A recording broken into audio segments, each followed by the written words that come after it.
What's up, everyone? It's time for your Thursday Daily Trucker News Update. I'm Carlin Stafford. And I'm Nikki Snyder, and we have a lot of news to cover today, including a sassy TikTok driver, FMCSA's warning on fraudulent and misleading marketing attempts, and a mini surprise for a big UPS fan. So let's get trucking.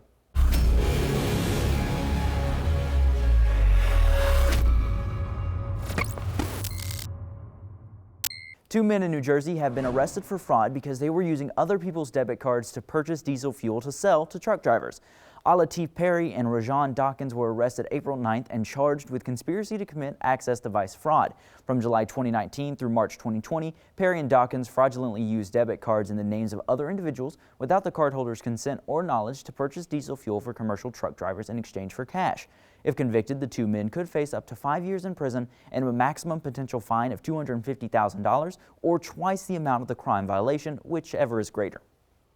I know we have mentioned some rising stars on TikTok from time to time, but here is one who really has a growing following. Clarissa Rankin, 34, who owns her own Charlotte-based trucking business and typically travels within a 250-mile radius into Virginia, Tennessee, and South Carolina. Wherever she goes, she brings her nearly 1 million followers on TikTok with her, sharing the ups and downs of the job, giving motivational pep talks, and taking questions from fans. She's known as the sassy trucker on social media, and like others in this rapidly increasing transportation sisterhood, she loves to poke holes in dusty trucking stereotypes. That's really awesome. TikTok has become kind of the go-to social media platform, and it's showing a lot of people what everyday lives are in several different industries. I know. I just love how they're really going out there and kind of showing what trucking in particular has to offer to that younger generation. Right. So it's really cool. Excited to see where it goes next. I am too. Well, a Utah man has pleaded guilty to paying more than $490,000 in bribes from 2012 to 2019 to steer $24 million worth in business to trucking operations he founded. Hubert Ugarte of Draper, Utah, also earlier this month pleaded guilty to fraudulently obtaining a federal Paycheck Protection Program loan for some of his other trucking companies. During the scheme, Ugarte's companies received approximately $135 million in gross payments, resulting in net profits, I should say. Man, this is a lot of big words. So bear with me, guys. Profits of approximately $24 million. As a result of his plea agreement, Ugarte forfeited to the federal government 14 of his companies, 35 trucks, more than $261,000 in bank accounts, 6 properties, 4 other vehicles, and $684,000 in currency seized from a company building at one of his residences.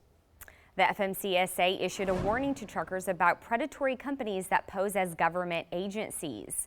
In a Facebook post last Friday, the FMCSA issued a reminder that fraudulent or misleading marketing attempts targeting motor carriers. The agency wrote, FMCSA does not contact carriers by telemarketers or robocall, automated telephone solicitations, nor do they request credit card numbers by telephone or charge a fee for downloadable U.S. government forms.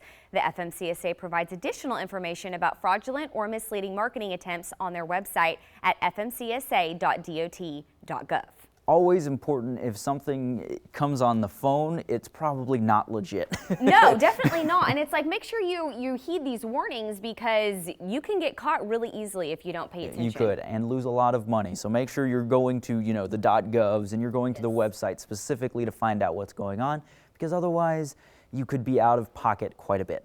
Snooze, you lose. Yep. Infrastructure has been a reoccurring topic lately. The Biden White House is amplifying the push for its $2.3 trillion infrastructure package with the release of state-by-state breakdowns that show the dire shape of roads, bridges, the power grid, and housing affordability. Drawn from an array of private and public data, the report showed there are 7,300 miles of highway in Michigan alone that are in poor condition. Damaged streets in North Carolina impose an average yearly cost of $500 on motorists. Iowa has more than 4,500 bridges in need of repair, and there is a roughly 4 in 10 chance that a public transit vehicle in Indiana might be ready for the scrapyard. And Pennsylvania's schools are short $1.4 billion for maintenance and upgrades. President Biden will be meeting with Republican and Democratic leaders and intend to use the state summaries to show that his plan would help meet the needs of their constituents. 2-year-old Marco Elizondo of California received his own mini UPS truck from the delivery drivers he waves to each day. Elizondo was surprised with the gift in early March, though his love for the big brown trucks started around Christmas when he'd see them drive by his California home. Elizondo and his mom have made it a morning routine to wave as the drivers leave for their daily routes. As a thank you, the workers created a special UPS truck for Elizondo. Now Elizondo is having fun delivering his own mini UPS boxes from his mini truck. That is pretty sweet. You know, we do a lot of stories on UPS drivers I who know, just have they're huge just so hearts. thoughtful. They do. You know, they deliver packages and deliver smiles. Yes, I know. Keep doing what you're doing because we love seeing it, and I'm sure everybody else does as well. That is for sure. So keep it up, guys, and post us and send some videos because we love to show it off. But that does it for today's update. Make sure to tune in tomorrow for more of that trucking news you need.